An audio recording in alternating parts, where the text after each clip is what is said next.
Welcome to your new team. Force India have spent the last 10 years or so building themselves up from a backmarker to a very real force to be reckoned with. They're ambitious and resourceful, and they'll expect you to be the same. Thankfully, I'm both of those things, Emma. Welcome everyone back to the F1 2018 career mode, and we are here, brand new team, very pink, very vibrant, very Force India. That's right, it's our new team for this career doing mode. A good job on the development front at the moment. We seem to be improving at a solid pace. Cheers, Carl. I haven't been doing it though. So we've got a failed major rear downforce upgrade, and the morale for some departments is low. So we're getting on there. So they've done no powertrain, which is understandable. They are Mercedes powered. Rear wing upper flap has failed, and the chassis they've done 2 weight reduction upgrades by the looks of things. So got to familiarise myself with this new Force India R&D tree, and obviously we need to crack on and get ourselves some resource points. Williams has really powered ahead on the engine there, so maybe I made them a bit too strong in a straight line. We shall see. Speaking of straight lines, it is the Austrian Grand Prix, a lovely power circuit to be cracking on with our lovely, lovely Mercedes-powered Force India Formula 1 car. I really enjoy this track. I'm so glad it came back onto the calendar in 2014 because it's just an odd one to drive. Just so many right-handers, but they all sort of fall away downhill or uphill, and I get the feeling in this year's game you'll be able to do sub 1 minute. Season 10 of career mode, or even maybe earlier than that, sub 1 minute laps around this circuit. I'm calling it now, actually. I reckon it can doable. Can I do it? Probably not. We'll see. But just getting some lovely shots here, doing the practice programs as I was. It was actually quite a struggle to get all the programs done.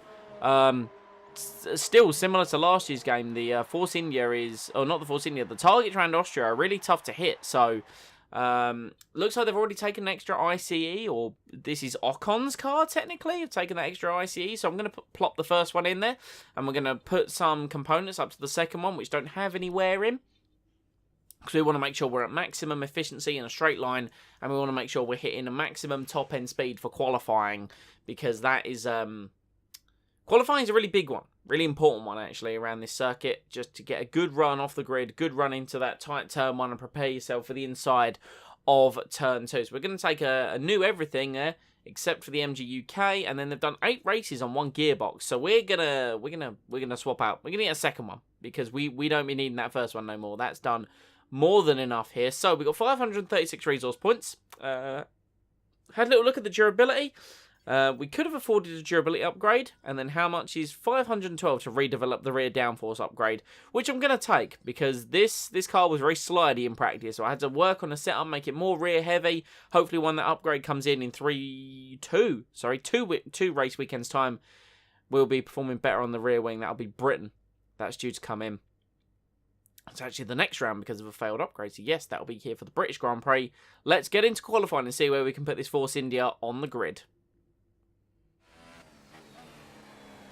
So this is our third and final lap of the session. You can see we're P7 already due to some good laps that I've put in. But this is going to be our final shot at a flying lap. And let's not disappoint. So we go nice and wide in turn 1 to get the brilliant exit. Now we charge up the hill. It certainly takes a steep turn as we go through turn 2. I call it a kink. I prefer this as turn 2 on the brake just after the 100 meter board to get it nice and slowed down. Kiss the apex nicely. Didn't actually use too much of the corner's exit there, but a better run than our best time out. So now we're charging DRS open using all the hot lap mode available and that max engine mixture as we again brake just after the 100 meter board for turn 3 that falls away. You just need to wait for the front to come to you, and when it does, plant the power with your right foot as we now go up to the first left-hander here. We fling through. Nice, kept the apex done. Maybe lost half a tenth there due to delay in getting on the power. Same thing, had to take a slight confidence lift through that left-hander, but still our delta is up compared to our previous lap. 2 right-handers, very quick right-handers left on the second. Just turn it in, just an initial delay with the turning, navigate, use a lot of this track and some more.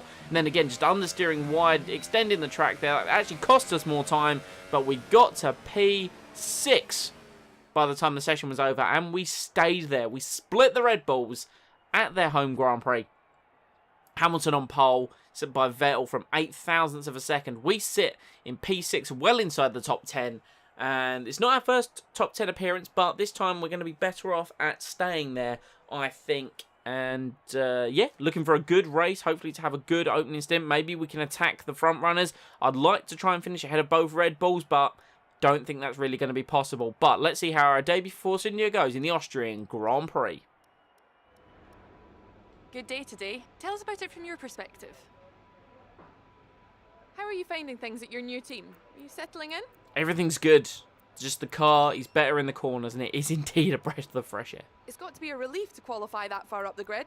I wouldn't call it a relief. I feel as if we got there on merit, personally. Appreciate your time.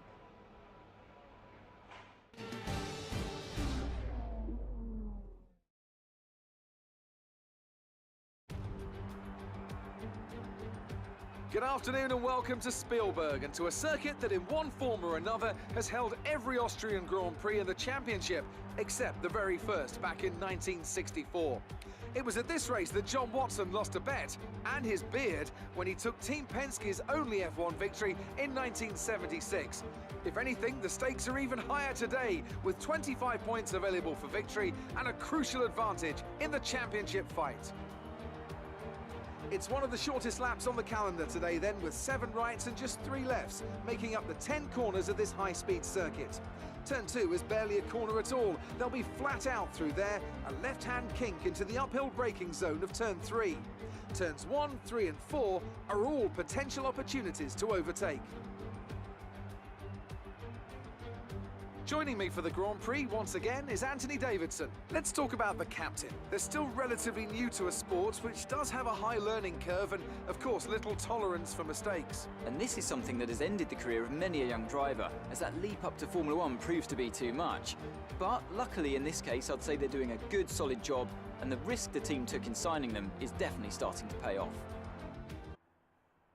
Okay, P6 on the grid for the Austrian Grand Prix. Got a short run into turn 1, then the big run up into turn 2. That's going to be the crucial one there, where we deploy all of our slipstream, DRS, rich mix. It's going to be a one-stop. The tyres apparently are going to last a bit better around here than they have in previous Grand Prix. So as such, we're going to run slightly heavier, because again, I found that this track again is low on the fuel burn, so I don't want to be wasting too much time carrying around extra fuel as we build with the lights. 5 red lights are out, and away we go for the Austrian Grand Prix and our debut for Force India. We've been slow off the line. That's allowed Daniel Ricciardo to go up our outside. Then Nico Hülkenberg, our nemesis of this career mode, still up our inside there. We collide with Ricciardo, and Hülkenberg gets a better exit down towards turn 2. Lance Stroll, my former teammate, is now down the inside, but he's going to find himself boxed in between myself and Nico Hülkenberg. We retain the outside line, break later than the Renault. Can we hold it all the way around the outside? We're certainly going to try to. Indeed, we do. Better exit on the higher ground, and that's us retaining P6. Hülkenberg, though, does not want to give it up down the inside as we pop it up to high fuel mixture. Can we retain the position? Hülkenberg down our inside for the long left-hander. He's pushed us out wide, and he's got the position. Hülkenberg more than prepared to get his elbows out there, and Sainz is up into P8. We are in a Renault sandwich at the moment, moving on to lap 2. So, Hülkenberg now retains the position, P6 ahead of us there as we go on to lap 2. Now, we've got standard and high fuel mixture. We bump that up to rich and overtake mode. We have slipstream. That Renault isn't the fastest in the straight line. Are we going to be able to make the move into turn 2? We're going to have to come from a long way back. We thought about it, and then we did it. Hülkenberg sees us at the last minute, turns out of the corner, and away we go ahead now. But Hülkenberg still on. We've got both Renaults attacking us. We're going to be 3 wide into turn 3. Hülkenberg pulls ahead. Sainz is even more on the outside. We pinch on the apex. Then we just let it go out wide. Don't let them get any kind of drive against us. And that's us up back into P6. And by the end of lap 3, we have pulled away ever so slightly from Nico Hülkenberg. All we needed to do was break the toe and the DRS. We set a personal best with a 109.2, and Verstappen is dropping back from the front runners. So let's see if we can hang on to him now as we do another lap. 109.4. They're going 3 wide into turn 1. There we've got a Ferrari, both Ferraris, sorry. Vettel's had a horrible run. He's dropped from P3 to P5 there. We're going to get in the slipstream of Sebastian Vettel. We've got no DRS, but what we have got is rich mix and overtake mode. Can we make a move against the 4-time world champion? Indeed, we can into turn 2. We just about avoid ploughing into the back of Max Verstappen, but Vettel's going to cut back underneath us, get up the inside for turn 3. I'm going to try and save the ERS, but we're going to keep it. No, we're going to drop it down to standard fuel mode. Is Vettel going to commit to the move? It's very half-hearted at the moment. Can the German get me on traction? Indeed he can. He's regained 5th place, and Lance Stroll has got past both Renault cars, and he is up into 7th place, and he's pulling away from them. But we move on now to the end of the lap. Hamilton running free. Then you've got Raikkonen, Bottas, Verstappen, and Vettel ahead of me as they go once again to fight up towards turn 1. The tyres are still hanging on. We're going to take it nice and delicately through turn 1. Now we have DRS as well, but so does the Ferrari of Sebastian Vettel. So now we're going to see he's fighting Max Verstappen. They're going to go side by side into turn 3. Is there going to be contact between the two? No, it's very close. Is Verstappen going to get him? No, Vettel on traction has the power advantage. Down towards turn 3, we're going to be a spectator to pick up any scraps should they be available, but it looks like Vettel has got the move done and he's past Max Verstappen while Raikkonen defends that P2. So a few laps left on this stint. We move on to lap 8. Now, we're still sticking with these guys, but we've got a little bit of understeer due to Verstappen's dirty air. It does really struggle to follow another car through those left-handers, but we're going to keep it in rich and high. Is anyone diving into the pits? Not just as of yet. Bit too early for this. That would be a 3 stop if you were diving in, or potentially a 2 actually, but rich and high. We've got DRS. Can we challenge Max Verstappen? He's got a fairly weak engine in the back of that Red Bull, as we know. It's about 70 horsepower deficit. We do cut the curb slightly, but that hampered our exit. But we have DRS. Verstappen does not, and that's mean we're going to take a big old bite out of him like he's some Swiss cheese down towards turn 3. What the hell was that saying? I've got no idea. But we take him down the inside, and that's us up into P5 now. But Verstappen's going to try with Slipstream. Is he going to be able to make a move down into turn 3? He thinks about it, but he's not able to get close enough to us. And it's now Bottas under pressure from Vettel up ahead there, but we started to lose out to them. Vettel's in the pit lane. No, sorry, not Vettel's in the pit lane. Raikkonen's in the pit lane, actually. So he's the first Ferrari to pit. Interesting enough for Ferrari to call Raikkonen in there. So he's in. Verstappen also in. So they're in early. Could that mean they're on a 2-stop? They've pit 2 laps early. We're due to come in at the end of lap 12 or 13. Looks to be lap 13 we're coming in here. So Vettel's coming in the end of lap 13. This is prime 1-stop territory. Perez up to P5. So both Force Indias running nice and high in the points. Good to see my new teammates prepared to pull his weight as we get it perfectly brought down to speed for the pit limiter. That was much more aggressive, not leaving any time on the table. We come in, good stop from the Force India boys. I'm used to good service from Williams. 2.4, held ever so slightly, but not really too much of a problem. Onto the soft compound tyre, and this will see us through nicely. 23 laps to the end of the race. Lance Stroll is coming through turn 1 now. We've oversteered and hit the barrier, and I think that's cost us track position versus Stroll and Verstappen. So annoyingly enough, we could have come out P11 instead, or sorry, P12, but instead it's P14 as Verstappen tries to attack Stroll. He's got him round the outside and will get him on traction on those fresher tyres, but Stroll has DRS against the Red Bull, and he's just going to drive straight past him. Look at the speed Lance Stroll has got. That Williams is a monster in a straight line. I think I did too much of a good job in upgrading that thing. That's now going to be challenging me, similar to the way Force India used to challenge us. But anyway, Verstappen's going to try and give it another go into turn 3. He dummies to the left, then fakes to the, or then goes to the right, and that's him back down the inside on those fresh ultra soft tyres. Stroll, though, not going to give an inch. DRS back open again. Is he going to pull to the inside? No, he goes to the outside of Verstappen. He's driven straight past him again. The young Canadian is certainly not going to let him walk all over him just because he's in a bigger team. And Stroll wanting to prove himself now that obviously Sorokin's back in that car. Like everyone thought he was going to get the drive last year. But Stroll now holding Verstappen up, and he's actually pushing Verstappen back into me. So here we go onto the main straight. Lance Stroll leads Verstappen, leads me. We've got DRS. Can we do anything into turn 1? Probably not. Verstappen's looking at Stroll, who goes defensive. We now go to the right-hand side for a better exit. Verstappen and Stroll are side by side. Up towards turn 2, into turn 3. Stroll pulls ahead, even with no DRS. That Williams, a complete monster in a straight line. We get a double helping of toe late on the brakes. Stroll tries to go defensive, but it's too late. We're already committed to the move down the inside. double overtake into turn 3, up to P11, and now we're up to a scrapping load of cars there. But Stroll is not done. He's going to try and re-overtake us on the outside, down towards turn 3. We brake late, though. Hope to not hit Van Dorn, who looked very slow on corner entry, but we remain ahead of him. And hopefully with the superior aero and chassis, we should pull away from Stroll. We're stuck in a bit of traffic here. I'm not too sure who's at the head of this train, but Van Dorn's at the back of it, although a lot of them appear to be pitting this lap. That's going to delay Van Dorn through the corner. We have to definitely take a big confidence lift. Yeah, about 5 or 6 cars coming into the pits there. It's going to elevate us nicely up the field, and then we're in slipstream. Got a bit of DRS. That's going to pull us past Van Dorn up into P5, which is where we were before. No, we were P4 before the pit stops, but that was because Raikkonen had come in. So back up to our position of P5, just Mercedes and Ferraris ahead of us there. God, I feel like I've been listening to a lot of Murray Walker commentary, making so many mistakes recently, but Stroll's going to come out of nowhere down our right-hand side. I was certainly not expecting him. The speed of that Williams when I was just running medium on the ERS, we're going to put it up to overtake mode because I don't want to be fighting Stroll and wearing out my tyres. I want to be keeping this position and pulling away from the Williams driver. Then again, he has got a pit stop left to make, and he's locked up into the corner and then parked it, so we've made a bit of contact with his rear. I don't think we've got any damage, and we're lucky to get away with that one there.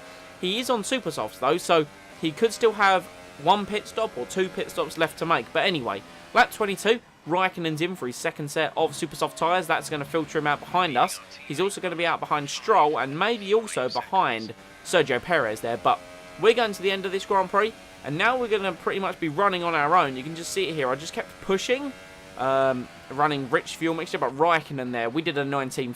Raikkonen does a 107.8. Kimi Raikkonen is on the rampage at the moment on those fresh super soft tyres, and we're going to keep going, but you know, Kimi's very quick, and by the end of lap 25 he is right up behind me. He's got a car advantage and a tyre advantage over me, and this could be all she wrote as we come out the final corner again, just extending the track limits a little bit, but within the rules. Personal best into the 108s, but still nothing to match Raikkonen's pace. We're actually running out of ERS, so I've had to drop it down to low. Still on rich mix though, but let's see what we do in a straight line. Raikkonen's going to, of course, have the straight line speed and the DRS. Let's see, he pulls to the outside, and he's had me for chips down towards turn 3. And you know what, Kimi? That's a fair fight, but he locks up into turn 3. That reopens the door for us, and I'm going to take the opportunity, but just look at the acceleration Raikkonen's got out of the corner. He re-pulls ahead of me, though. We do have the straight line speed and the DRS, though. Can we make a move into 3? You're damn right we're going to make a move into 3. Wheel-to-wheel contact with the Ferrari. That was a little bit overly aggressive there, but Raikkonen then not going to let it lie. He's going to then send it down the inside of us into turn 5 as we go all the way around, try and hold it around the outside. Kimi still has that inside line. We remain side by side with the Ferrari. Get him on acceleration. We've now got the inside line there and the higher power. We're still low on ERS. Kimi's going to try and hold it around the outside of the penultimate corner. Is he going to be able to do it? No, we take a tight line, but we've run it out wide, and Kimi then wisely backs out of it for now. But of course, he's going to be in another position for DRS and of course a bit of battery usage, and we're going to see him surge up the inside of turn 1. When this time around he goes wide again, so we were able to again pull it down the outside. Raikkonen not able to fully execute the overtake for at least over a lap just there.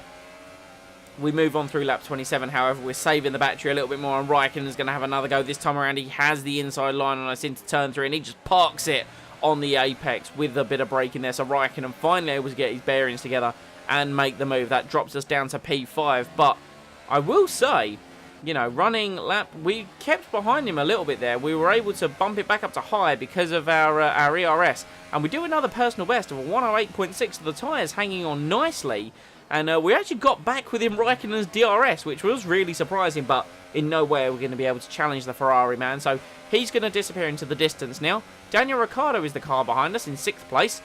We cut a few laps later. We're going to be lapping a Toro Rosso in the pits just there, and Ricciardo stayed behind us. He's actually having a battle with Sergio Perez, but unfortunately, as we just hear from Jeff, Perez has a mechanical issue, so that means he's going to be slow towards the end of this Grand Prix, and you see Ricciardo jump back up to 6th there, but double points finish potentially on the cards, but just running on our own at the moment. We've got 6 seconds to Raikkonen and about 9 seconds behind us, so we're going to come on to the final lap of the Grand Prix. Raikkonen's pulled the advantage out to 10 seconds. We're lapping in the mid-109s again, just keeping everything calm and controlled. Medium ERS, medium fuel, not pushing anything too hard. 8 seconds back to Ricciardo. There's a retired Toro Rosso on the right just there, but bringing it home safely. And I would say a brilliant drive. Hamilton's won the Grand Prix, but we're just in lane, just going to cruise it up towards the line, just stroke this Force India around the final corner. Big points, another successful debut for a new team. That's the end of the race. We'll see you in park for the night. And now it's time to wind down and celebrate after that fantastic Grand Prix. Here they come, your top three, out onto the podium.